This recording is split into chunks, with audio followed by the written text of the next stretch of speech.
Assalamualaikum warahmatullahi wabarakatuh.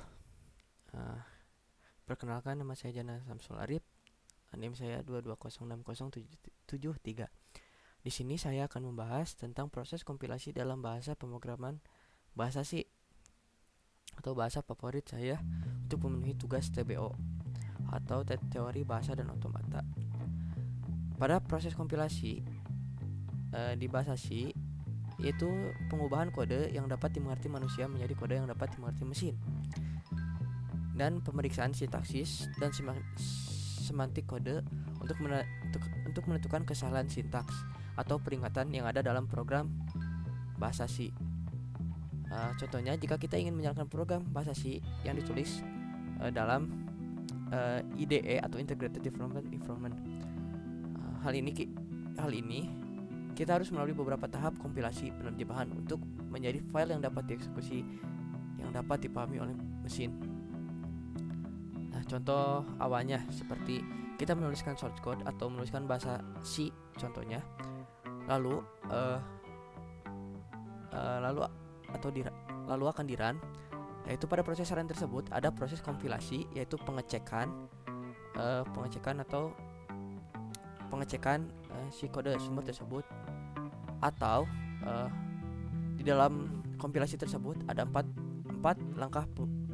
langkah kompilasi, yaitu ada pemrosesan,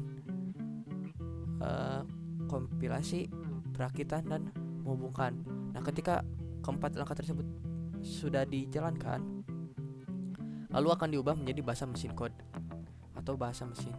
Nah, pada proses kompilasi di bahasa C, yaitu memiliki 4 langkah tadi, yaitu yang pertama ada pemrosesan atau pre-processing, yang kedua ada kompilasi atau compiling, yang ketiga ada perakitan atau assembling, yang keempat ada menghubungkan atau penggabungan atau bisa disebut juga linking. Nah, yang pertama kita bahas yang pertama terlebih dahulu, yaitu preprosesor. Preprosesor dengan menggunakan preprosesor dapat memasukkan file tambahan ke dalam proyek tanpa mengkhawatirkan terjemahan sintaksis bahasa C. Dapat bervariasi pada satu file sumber pada satu waktu tertentu.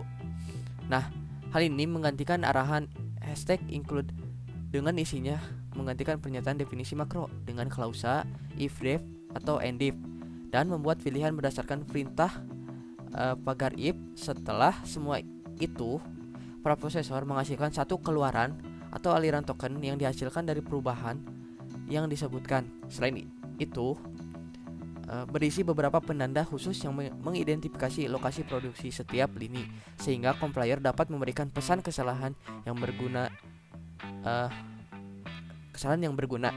Menggunakan arahan #if dan #error dengan bijak dapat menyebabkan munculnya beberapa masalah. Lalu, hal ini juga dapat menjelaskan bagaimana pemrosesan membantu menyederhanakan kode dan mempersiapkan untuk langkah berikutnya. Berikut beberapa langkah pada preprocessing. Yang pertama, penggunaan direktif preprosesor. Preprosesor dalam bahasa C menggunakan direktif yang dimulai dengan tanda pagar. Lalu, dua direktif preprosesor yang umum digunakan adalah #include dan #define. #include digunakan untuk menyertakan kode dari file header atau file lain ke dalam program. Hal ini berguna untuk mengakses deklarasi fungsi, konstanta, dan struktur yang diperlukan untuk program. Lalu ada #define.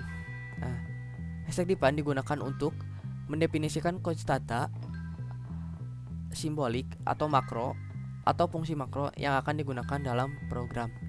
Lalu yang kedua ada file inclusion. Preprosesor dapat digunakan untuk menyisipkan isi file header ke dalam program. Ini memungkinkan penggunaan definisi dan deklarasi yang ada dalam file header di dalam kode sumber utama. Contoh penggunaan #include yaitu #include studio.h, ada juga #include iostream, ada juga #include conio, dan sebagainya.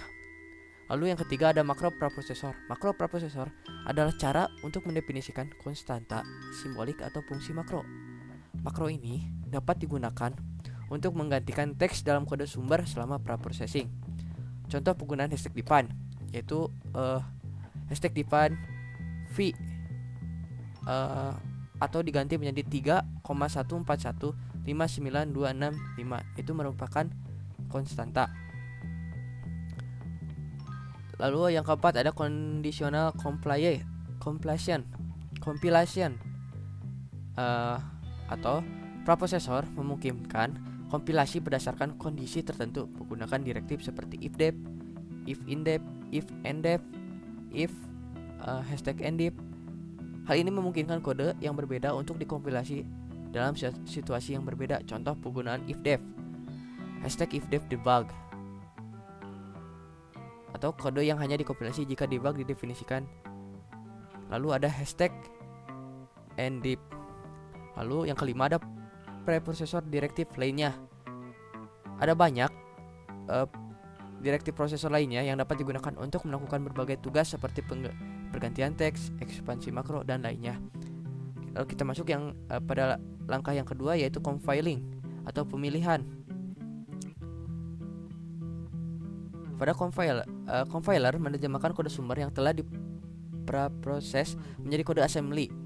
Nah, kode assembly ini adalah representasi bahasa tingkat rendah dari program yang dapat dimengerti oleh komputer. Hal ini dapat menjelaskan bagaimana komputer bekerja untuk menghasilkan kode assembly dari kode sumber bahasa C, serta peran dari optimisasi kompilasi. Dan hasilnya adalah kode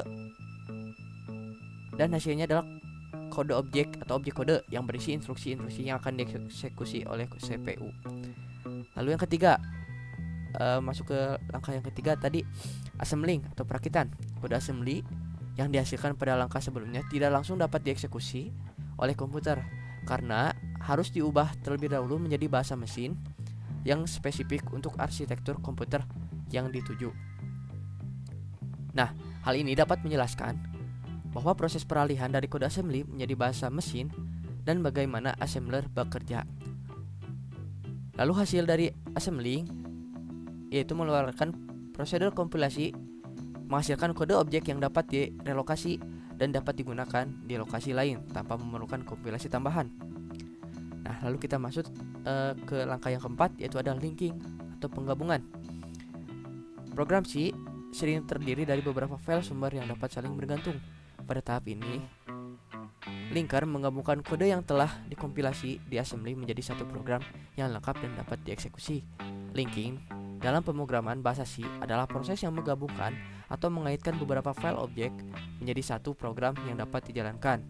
Ini adalah langkah penting dalam proses kompilasi bahasa C yang terjadi setelah proses pemilihan compilation.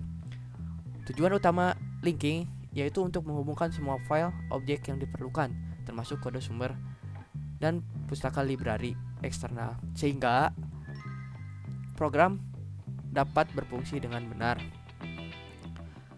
Pada linking ini memiliki dua jenis linking, yaitu ada linking statis dan linking dinamis.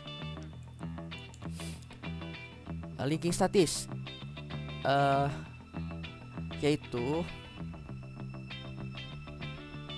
dalam linking statis, semua file objek yang diperlukan untuk dikompilasi menjadi satu file, yaitu dieksekusi secara tunggal. Lalu kode sumber dan pustaka eksternalnya yang digunakan akan digabungkan menjadi program eksekusi yang berdiri sendiri. Nah, keuntungan linking statis yaitu portabilitas yang lebih baik karena program menjadi independen dan pustaka sistem yang ada di komputer pengguna. Namun juga berarti bahwa program akan lebih besar dalam ukurannya karena semua kode dari pustaka eksternal akan dimasukkan ke dalamnya. Lalu ada linking dinamis. Dalam linking dinamis, kode dari pustaka eksternal tidak dimasukkan langsung ke dalam program eksekusi, melainkan diambil dari pustaka sistem saat program dijalankan. Program akan menggunakan referensi ke pustaka-pustaka yang diperlukan, dan sistem operasi akan memuat pustaka-pustaka dari pustaka sistem pustaka-pustaka ini saat program dijalankan. Keuntungan dari linking dinamis yaitu penghematan ruang penyimpanan karena pustaka-pustaka dibagi oleh banyaknya program dan hanya dimuat ke dalam memori ketika diperlukan saja. Nah, tetapi membuat program lebih tergantung pada pustaka sistem yang ada di komputer pengguna dan perlu memastikan bahwa pustaka-pustaka tersebut tersedia. Nah, pada proses linking ini biasanya dilakukan oleh linker yang merupakan bagian dari perangkat lunak compiler. Linker akan mencocokkan referensi yang ada dalam file objek dengan definisi yang sesuai. Jika semuanya ditemukan, ia akan menghasilkan program eksekusi yang lengkap. Linking adalah langkah penting dalam pengembangan perangkat lunak dalam bahasa C karena memungkinkan penggunaan kode yang ada di berbagai file objek atau pustaka eksternal untuk membangun program yang lebih besar dan lebih kompleks. Proses linking ini memastikan bahwa semua program saling terhubung dan dapat berinteraksi dengan benar saat program dijalankan.